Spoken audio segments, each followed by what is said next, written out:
Gabby in the corner.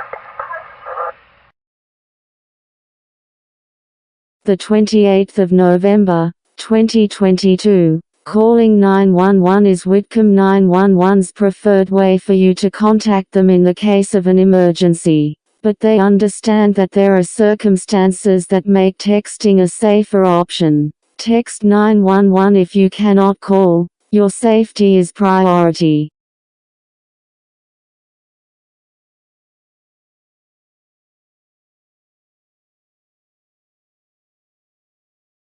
Currently, Whitcom employs 8 full-time and 4 part-time dispatchers, but their preferred staff capacity is 22 employees. Wendy Barrett, executive director at Whitcom, said it's been a decade since they've had a full staff. Having 2 to 3 dispatchers on shift at a time, calls can add up quickly. Answering up to 300 calls a day. Sometimes dispatchers on call can't afford to use the bathroom or take a lunch break.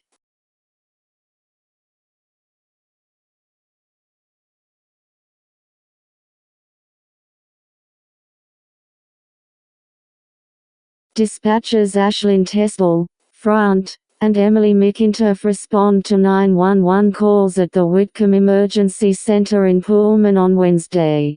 Non-stop, and dispatchers must stay vigilant as the calls come into Whitcom 911-1 and some days there are as many as 300. Whitcom 911-1 has been making do with a short-staffed office for some time, which rapidly declined since the beginning of the COVID-19 pandemic, Executive Director Wendy Barrett said. In June, the call center announced their staff capacity was as low as ever, with a team of only 8 full-time and 4 part-time dispatchers. Employees had to pick up the slack, usually by working overtime to help cover shifts, Whitcom supervisor Susan Waltz said.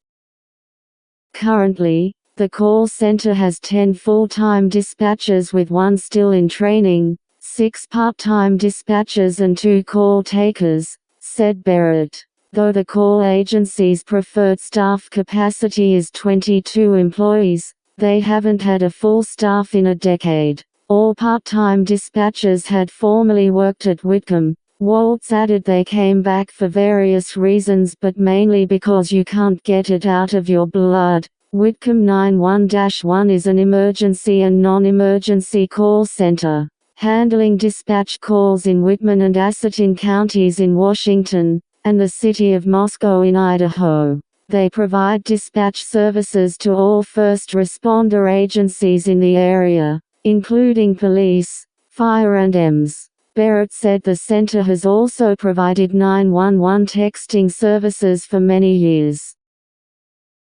Barrett said the center has also provided 911 texting services for many years. Nationwide, text to 911 has been seen as a solution for people seeking emergency help who can't call 911. But there's a major problem. A lot of people don't realize that when they send a text message to 911, 911 doesn't necessarily know exactly where they are located, said Gabriella Wong, founder of Access Sauce. In an emergency, when you can't talk, a text to 911 might be safer. But here's the rub. Texting 911 isn't as accurate as calling 911. An NBC investigation found that a text to 911 doesn't always reveal the location of the person texting. And without that location data, first responders can't do anything to help you. So, the workaround? If possible, text your address to 911. If you're not sure of the address, call 911 and keep the line open without speaking. They'll likely dispatch help to verify your location to see if there is a problem.